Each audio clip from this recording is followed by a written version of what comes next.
আপনার বাড়ি মুন্সিগঞ্জ। নাম জিজ্ঞেস করেন আগে। আমার নাম বিচারপতি শামসুদ্দিন চৌধুরী মানিক। বিচারপতি শামসুদ্দিন মানিক। মানিক কে?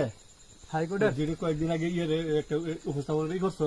চ্যানেল আইছি। সেই মানিক কে? চ্যানেল আইতে? হ্যাঁ হ্যাঁ। সেই মানিক নাম হলো বিচারপতি মানিক, বাড়ি মুন্সিগঞ্জ। আপনার পিতার নাম?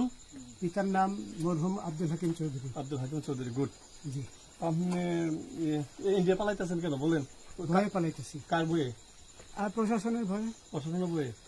ওই একটা মেয়ে যে বলছিলেন যে ইয়ের বাচ্চা, দীপ্তি চৌধুরী। ওইটা আমি খবর চাইছি। নামটা বলার আমি বলি আপনাদের, আমি এই যে দেখাচ্ছি, আমি হ্যাঁ এই রোগী।